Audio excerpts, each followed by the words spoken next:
We are back, folks. How's everybody doing? It's another week. You been okay? Talk to me.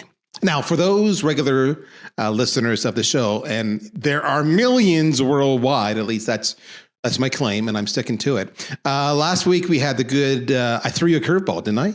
I threw you a curveball, and you thought you were going to listen to me, and instead, I did an encore presentation of a brand new podcast we have going on here called the 0 to 5 million. And that features Sean Finder and Ollie Whitfield. And that's a new show intended to focus on entrepreneurs and how you kickstart a company and start from nothing or almost nothing. And you physically, drive it and grow it. Okay, keep that in mind. If you haven't listened to it, go back. You can listen to that last episode here and you can check it out. And the first one was with Peter Caputa, formerly of HubSpot, who was there 9 years, helped drive them to massive, massive numbers. Now the CEO of DataBox, a dashboarding, reporting, analytics company, with special emphasis on their HubSpot and Salesforce integrations, amongst other things. And he's got some great stories. When he went from HubSpot to DataBox, even though he was CEO, he was their one and only sales rep. Talk about the life of an entrepreneur. All right. And that's what it's all about. So check that out. If you really like it, you don't have to listen to my last episode. Just go to your favorite app and subscribe. Do a search on 0 to 5 million and you'll find it. But a couple things that are interesting there. One is the fact that focused on entrepreneurs, right? So how do you grow and get visibility on you? The second part is a little bit related, is how do you scale that across your organization? So it was interesting, on a parallel track, we were having conversations over the last several months internally here at VanillaSoft. And it was conversations around how many inbound referrals that I personally get just because of my reputation. And I'm not saying it's a good reputation. I'm not saying I'm a poster child. I'm simply saying, because I have some reputation in the industry, that there's a number of people who literally come seeking me when they have sales issues, wondering if our solution might be something they should evaluate. And the beauty of that is that it's free. I didn't pay a damn thing to have these people come and, kick the tires on my platform. That was magnified when we acquired AutoClose and Sean Finder joined the team, because Sean himself has got a similar reputation. Ollie Whitfield out of the UK is doing a great job building his reputation. I've had a number of people come back to me and referring to him as the next Chris Orlob or the next Devin Reed, So again, building his personal reputation. All three of us are doing gangbusters and getting a couple of things happening. One is, as I mentioned, those inbound leads, those inquiries. But the other part is getting referrals, word of mouth. So maybe they don't know us, but they know somebody who knows us, and they say, check these guys out based on that, which is kind of cool. Referrals and direct inbounds, high intent. Talk about easy sales, assuming it's a right fit. That was interesting. But as we were having that conversation recently, the whole thing was around, how do we get the rest of our organization to do this, So we're busy on Slack. We're sharing, LinkedIn. We have a LinkedIn amplification channel to try to amplify in our own little pods. Reps see this transpiring. They want it themselves, but we see over and over again where they don't actually make the effort, without sounding judgmental, to become their own brand, to become their own, inbound reputation-driven machine. And when you ask them about it, because this frustrates me as the CRO, it frustrates me to no end. And I imagine if you have a sales boss, it frustrates them as well if you're not doing this. Because we will give you the tools, we will teach you, we will train you, and you're not doing it. And I bang my head against the wall. So then we're having these conversations, well, how can we get around that? So then we talked about the whole idea of employee engagement, employee advocacy. So you start to realize we've got some themes going on here. We got, how do I drive more high quality inbound leads at minimal cost? How do I develop my people? And then the last theme from the last episode was talking about entrepreneurs and co-founders and scaling. And it all comes together on this topic today. I want to talk to you about literally this: employee advocacy and your personal brand. and the right person to have this conversation. If you don't know him, let me introduce you to Alistair Neal. Now, Alistair, he's the VP of Americas for Paiger, Paiger. Secretly, between you and I, he's also a co-founder. So he knows this entrepreneurial thing, and he knows this scaling thing. Paiger, if you're not familiar and you've been living, under a rock, it is the award-winning marketing tool for recruitment, bringing sales and marketing together. Now, that's only part of what he does. He's also the host of Fails and Prevails. Really, I should rephrase this as being Sales Fails and Prevails. And that's really fun. You got to check that out. It's actually, it's a daily briefing of the highs and the lows of being in sales and marketing. So Alistair, he's the man bringing that to you.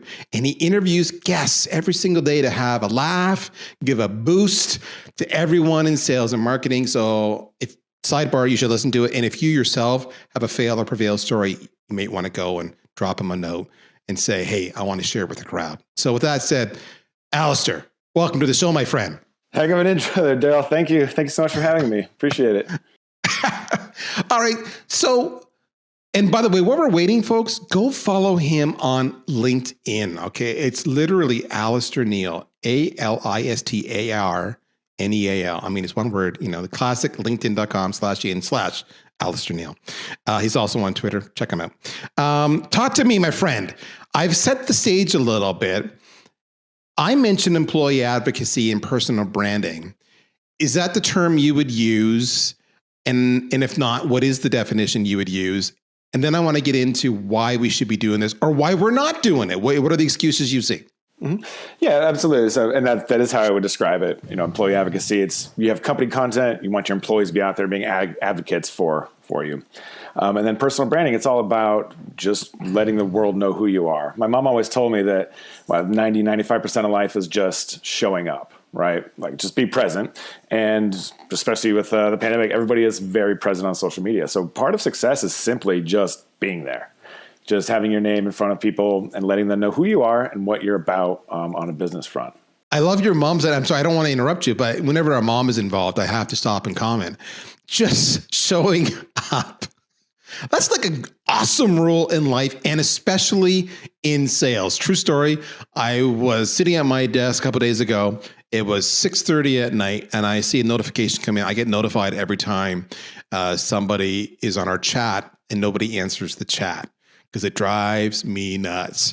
And we had this note come in saying, I'm sitting here waiting on this demo and nobody's showing up. And I'm like freaking out. Why would you not show up when it comes to sales? Good news is we did show up. We got the deal. Life is grand. Bad news is I popped a cork to make that happen. So talk to me. So when I say personal branding or employee advocacy, what's your definition of personal branding? Is it being somebody who's a bigger than life legend on social media, doing the speaking circuit, being in high demand, being engaged and retained to do all these sales kickoffs? Is that what we're talking about? Not at all. That's for like the 1% of experts out there, right? For the 99 of the rest of us, it's all about just having a presence. It's about, everybody's at least some level of an expert in your field. We all have imposter syndrome to some extent, but that doesn't matter. What matters is talking about it, right? And if you're not an expert, you can always use other people's content or comment on what they're talking about, because we all have thoughts, and it's always worthwhile sharing them. The reason for that is if you're out there talking about your industry, you're going to naturally learn more about it, right? If it's in your consciousness, if you're looking at competition and talking to their posts and reading what they're saying, that's great. But if you're out there talking about yourself, in order to do it, you're going to learn more about it, which is always crucial for sales, right? And then people are going to know that you're out there talking about it. And I'm going to bring you an example. There's a guy that I follow on LinkedIn. He always does this thing called the Red Jacket Report. I've watched very little of his actual information, right? But I know that he's out there constantly talking about it. And it's in my consciousness of, if I need to talk to somebody about an applicant tracking system, he's the first person I'm going to go to, simply because I've seen his name and the fact that he's talking about it over and over again, even though I haven't actually consumed all of his content, right? I'll be using you as an example. I consider you a sales expert. I've done enough research to come to this podcast to know who you are and what you're about, and especially what VanillaSoft does. And that's simply because I've seen you show up. I see you posting, I see you commenting things, and it leads to that curiosity of who is this person out there? What can I talk to them about? What should I learn about them? And it's all about, people seeing your name, your company name, what you're talking about. And that's how you develop that brand. You don't have to be an expert. You just have to show up and talk about it. All right. So I agree with everything you're saying, and it's true. And in fact, ironically, everything you were saying about, the example you just gave, the red jacket report, and then that individual was exactly how I opened it up by saying it's amazing how many inbound leads I get. People simply saying, I've seen you out there and I think maybe you can help me, which is pretty much what you just said. If I need that kind of solution, I know who I'm going to go to first. Doesn't mean they're going to get the deal, but that's who you're going to go talk to first. And you're going to get educated and engage in a conversation. That's what we see over and over again. And I love it. And it's so freaking cheap. Did I mention the cost of acquisition is low? I'm sorry, I'm speaking like a CRO for a second. And the best part is there's just so much good about, see, here's the thing you didn't mention. I'm surprised you didn't mention it. But let me chirp in here. Even if you don't pursue this for your own selfish sales interests, you should be doing exactly what Alistair's talking about for your own selfish career interests. In other words, what if your current gig, your current employer doesn't work out and you need to go, and I guess I just use my Canadian version of out on that. And then you needed to go and find yourself a new job. And then there's, a gazillion applicants. How are you going to stand out? Why are they going to hire you? A lot of it is your personal brand. What when you go back to your network and you say, dudes and dudettes, I am looking for my next great adventure. If you have a killer reputation, there's a gazillion people out there. It's a real number. Look it up. And they're going to go advocate on your behalf saying, oh my gosh, you have got to, Alistair's on the market. We have got to evaluate. Can we make a position for him? Is there an opening? Can we talk to him? He's available. This rarely happens. All around personal brand. So it's not just around sales. It's around you and your career as well. And that's me speaking selfishly. So it brings up a great anecdote. I follow somebody, I can't think of her name, but that doesn't matter because I know next time I scroll my feed, she's going to pop up there. And she wrote a post about, I've got this really kick-ass sweet job. How did I get it? And it wasn't, she said, I posted 3 times a week on LinkedIn for the last 12 months and established myself as an expert in this area simply by showing up. And that's how I got the job. And it's like, it wasn't easy. It wasn't overnight. Because that's the thing with personal branding is it's not I posted twice, sit back and let the money roll in, let the job offers roll in. It's about consistency, right? It's about, going back to my example, it's about showing up 3 times a week, right? Something to say or commenting on other people's posts. That's also super cool. All right, so let's talk about that. Because the biggest excuse I have is, Darryl, I've had a variety, but let me see if I can summarize it. Darryl, I don't have time. That's why I don't do it. Because I'm busy closing deals, damn it. Don't you know? That's number one. Number two, Darryl, I'm not you. This is what I get. I don't know the video thing or I don't have an opinion. Darryl, I don't like conflict. And if I put something else, an opinion out there or a point of view, I will get shot down. And I don't have time for the drama. I don't want to be attacked. I don't want to be canceled. So I just avoid it altogether. Where else can we go to? I don't have enough followers. That's another one. Or rejection. I put something out there and I get no comments and no likes. And I just want to bury my head in the sand and wish I'd never done it. I've tried it and nobody ever engages with me. These are the excuses I get. So let me ask you this, Alistair. How do I do it if I truly want to pursue this? Because you make it sound so easy. Oh, that's because, it's a double-edged sword. It is easy. It is easy to show up. It is easy to go. Even you can just start off by liking a post. Most people, they want to know who likes their stuff, right? So if you just go out and start liking some posts, that person whose post you like gets a little rush of endorphin. That's why we all post on social media. We need that little validation. So they're going to go see you. Hey, this person's liking my post. Who are they? It's going to take their profile. Now they know your name and what you do. Right. First step there. So it's not that hard to hit the old mouse button on the thumbs up there. So that's the easiest thing you can do. And I mean, if you just scroll your feed for 10 minutes and just like the post that you see or follow a certain hashtag and go and like the stuff that you see, maybe 10% of those people are going to go, oh, who's this person? They're going to see what you're about and they're going to start following you back. So that is piece of cake easy. The next step is comment on somebody's post. It's really not hard to have a simple opinion. And if you're worried about people being negative, LinkedIn tends to be a pretty safe place in terms of negativity. There's not too much controversy. Not so much for Twitter or Facebook, but if you write a report, hey, HTML is the future, HTML6 is the future, and somebody comes in and says, no, it's all JavaScript based. Well, now you've probably learned something, increasing your own knowledge, which is beneficial, and somebody's engaged with you. Great. So you're off to the races, and that's going to get more traction, get your name to more people. And then the third step is use other people's content, right? It's very hard to write your own content, but you can use other people's content. If you see a blog post that you like, share that person's blog. It's great for them. You're sharing that person's blog. And also you can just write 2 sentences on it. Hey, really enjoyed point number 3. In my personal experience, anecdote, done. That person now is going to check you out. It's in the same industry. They're going to see what you do and who you're about. Who you are and what you're about. And that's done. And then the fourth step is create your own content, right? Which is harder to do. But once you've started doing the first 3 things, commenting on other people's content, you'll find that it kind of naturally slides into that, right? Go ahead. No, what I love about what you said, and you're the first person I've heard put it that way, is you just kind of gave me a plan, all right? Kind of phase 1, phase 2, phase 3, phase 4. I find right away, many people are overwhelmed by where do I start and what do I do?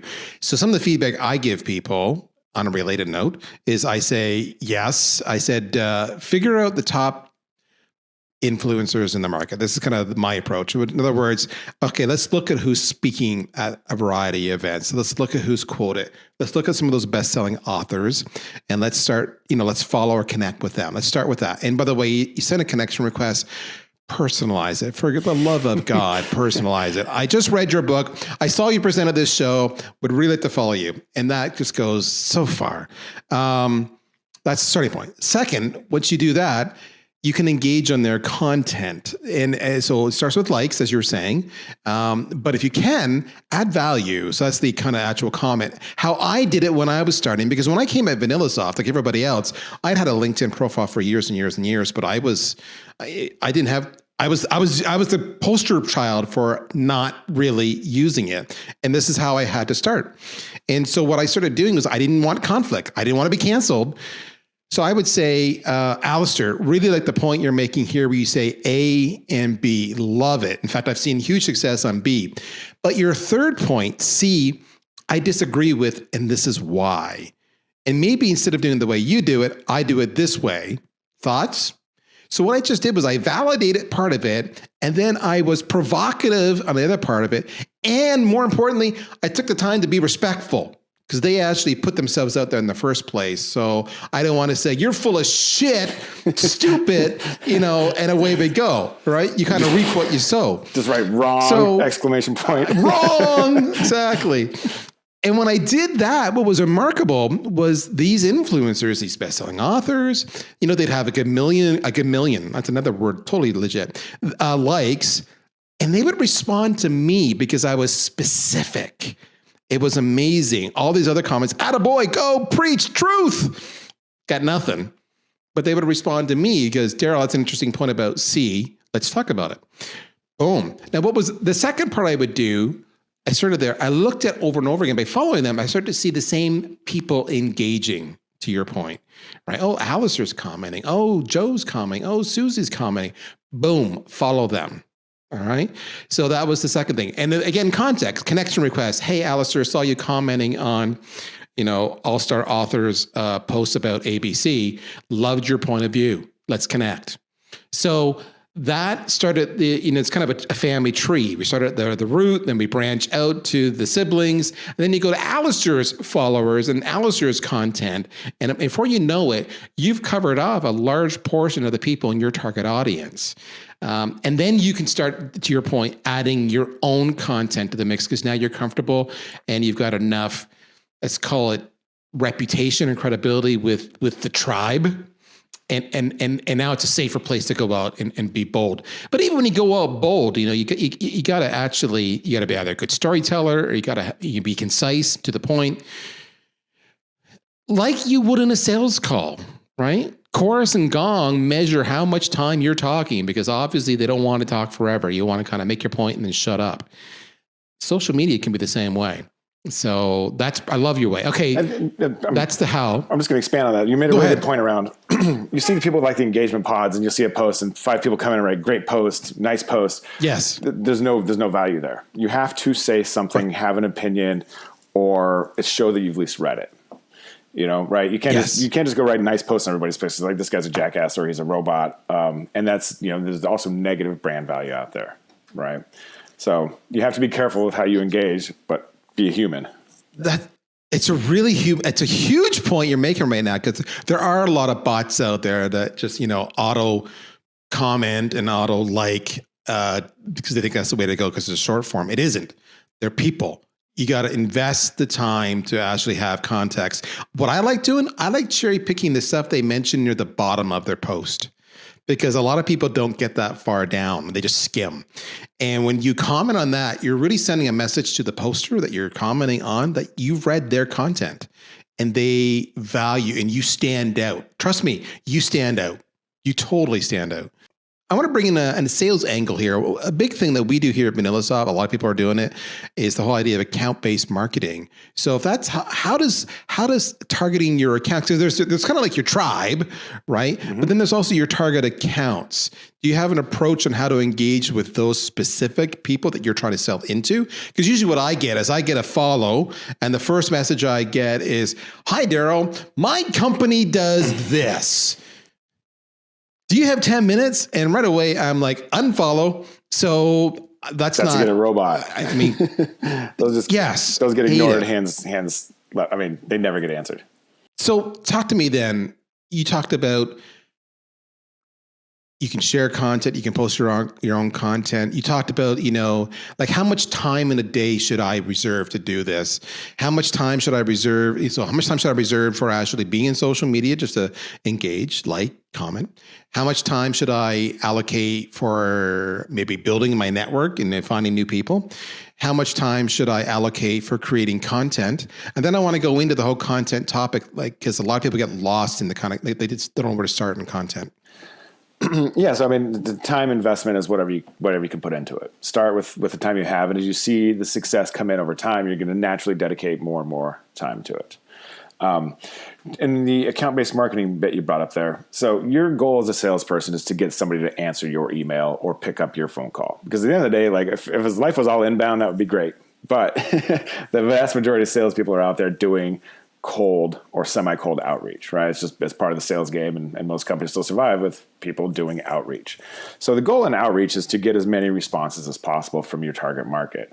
Now, if I've seen your name and I know you've commented on my posts, there's a natural, I know this person because I even though it's not been any real interaction, there is a natural, I know this person. So when you do get a well-researched cold email that says, "Hey, I liked your post about XYZ. I'd love to talk to you about your focus areas around sales software," right? You have a much higher response rate. So you can sit down and send 100 cold emails to people that don't know you and hope that you get 10 responses, right? But if you sit down and send 100 emails to people whose posts you've commented on, you're going to see your response rate go up dramatically. So maybe you just send 50 emails and take the time that you spent writing those 50 other cold emails and dedicate it to talking to people and engaging with them on social media. All right? Oh, I love that. And that's not something we haven't talked about. Let me stop there for a second. Okay, your personal brand, it doesn't need to be far and wide. So let's say you're doing ABM and you've got 100 accounts in your target list, and that's it. You can build a personal brand up with just those 100 accounts. You don't have to have 30,000 followers. Mm-hmm. And I will say, when you're commenting on your target market's posts, don't say, "Hey, we fixed this over at my company." That's the worst possible thing you can do, because then they're like, going back to that negative brand issue, then it's like, "This guy's a jackass. He just wants my money." Next. And then when you do send that call, you're like, "Oh, this guy's after my money. Thanks." But engage with a non-sales mindset first. I can't stress that enough. So I'll share for the folks what I typically do on a time commitment. Basically, I allocate about a half hour a day, or every other day. In all sincerity, sometimes I just don't have time in my day. Often for me, it's at the end of the day, after 5 o'clock, which is not necessarily optimal for times, but that's when I do it, because that's when I finally have time and I go through and engage. often I also know though, if there is something, if there's content that I want to make or put out there, or even some promotion. And here's the thing, if you add enough value over your time on social as you build your brand, your audience, your tribe will indulge you when you want to do a little self-promotion. They're okay with that. So when I'm at that point in time, and I maybe do that once a week, twice at the max, is I'll do that in the morning. So I get in and I shoot a quick little video and I trim it all up. Maybe I caption it. And by the way, if you're doing video, you should always caption it because 90+% of people are watching it with the sound off. They're going through the timeline, but they'll stop and look at captions. And transcripts. And transcripts. Yes, absolutely. And that's kind of my time. So when I'm doing a promotional piece of content, to me, this is like lead generation. This is business development. This is not social media and personal branding. This is something I'm doing to drive, to hit my number. When I'm the half hour of the day when I'm actually engaging with a tribe, to me, that's more like social. It could be a mindset thing, but that's how I look at it as personally. Yeah, absolutely. Going back to what you said about your self-promotion, classic goal, Gary V, jab, jab, jab. Yeah. Left hook, right? So value, value, value. By the way, we do this, right? And those people aren't going to mind it because they've already added enough value that it's like, oh yeah, great. Now they've got another snippet of who you are and what you do. So then when that email comes in, that cold call gets made, they're more likely to answer it. Yep. And there are tricks to the trade. Just, if you want to optimize yourself, we haven't talked about that. Some of the tricks, there's, what is it? Don't quote me on this one. It's been too long now. Like 310 characters, whatever, or 210 characters to the opening paragraph before it says read more. So if you want to hook something to that little clickbait, do it in less than 210 characters. That's your first thing, right? I think it's, 1,300 or 1,250, whatever total character count. So you got to say it in that. A few hashtags, in my case, hashtag sales, hashtag marketing. You can have some fun. I always have hashtag prail tale. If I'm telling a tale, if I'm sharing a story, it's a prail tale. If I'm not telling a story, I don't put prail tale. You don't include links because the algorithm frowns on that. They don't want you leaving, but you can go in the comments and include links. You want to space out. You see a lot of spacing in a lot of posts. The spacing is for skimmability. All right. You put too much in one paragraph, people will just literally bounce off your post. But if they can skim it, they will. Tagging is okay if it's contextual. So if I was talking about employee advocacy, I could say, I was just in a podcast recording with, at Alistair Neal, talking about the importance of personal brand and blah, blah, blah. And Alistair shared this. And then I could say, so then I went and checked out at Paiger to check out more about how they could help me out. That's great. But when you hashtag 40 of your top influencers who barely know you, that's going to work against you and make you look really, really desperate. Yep. So don't fall into some of those mistakes. These are simple things you can do on LinkedIn, especially. Talk to me. I'm going to go back to Paiger for a second because what's interesting about Paiger is I'm going to jump in before I jump in. I want to talk about how, tagging people a little bit more. So in my 37 episodes, I've had some people with massive networks and some people with small networks that aren't as active. And if you tag somebody that's very active and has a massive network, at least in my anecdotal experience, I'll get fewer views than if I tag somebody who's not that active because LinkedIn algorithms go like, hey, this person hasn't posted in a while. They're in this post. Let's show it to their network. Let's get their name out there for them. So sometimes tagging folks that aren't that active is actually more beneficial than tagging Gary V, right? When you're just, it's a BS tag. Sorry, I just want to jump on that. You mean if I tag Gary V, he won't come and check out who little old Darryl Prail is? Is that what you're trying to say? That's so bizarre. And LinkedIn algorithms would be like, this guy's I should make a name for it. I don't know if this name, this guy's a faux tagger, right? Yeah, this guy's a faux tagger, so they're not poser. going to give us traction.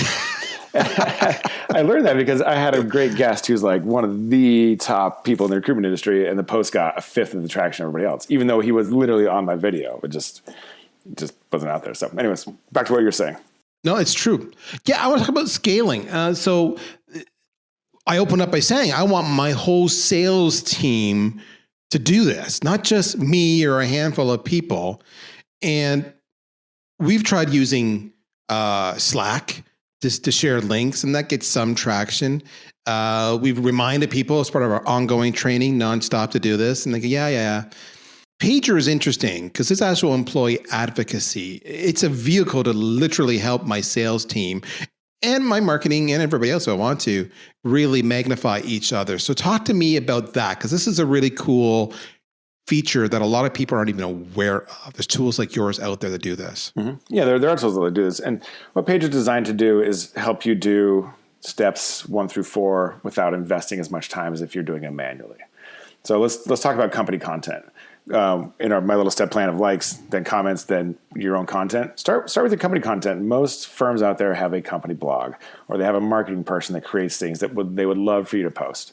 And so what Paiger does is takes out the steps where you can just get that company content and schedule it and send it out there. Or the marketing person, if you got somebody that's real hands-on, can say, hey, sales team, I wrote this post just for you folks. You don't have to do anything. Just let me post it on your page. So you can actually have somebody kind of come in and get the company content out there. Or they make it, hey, here's the post, here's the blog post, here's an easy way to write 2 sentences on it so you can brand yourself and then send it out. And then it's got a bunch of other stuff that I don't want to dive into, but it's really the platform as a whole is let's take the marketing and turn your employees into personal branding and company branding experts without sucking up all their time. That's a wonderful, concise way of putting it. We're out of time. But I love today's conversation, because today's conversation wasn't me and it wasn't Alistair telling you folks that you need to be social media rock stars. What I was saying is that you do need to curate your own brand. You don't need to be on stage. You don't need a best-selling author, but you do need some reputation. Because as Alistair said, when you're doing the emails and you're doing the phone calls and you're doing the outreaches as you're doing business development, name recognition results in a much higher response rate. Trust goes up dramatically. So they're listening to you and you're talking about the issues. And if you're not sure how to do it, well, then you can work with companies like Paiger. Check them out at paiger.co, Paiger, or better yet, just follow Alistair Neal. My friend, I enjoyed talking to you. Thank you so much. Everybody else, I expect you to post something right now, damn it, about this podcast and what you learned. It's content. Tag me, tag Alistair. In the meantime, we'll see you next week. Take care. Bye-bye. Thank you so much, Darryl.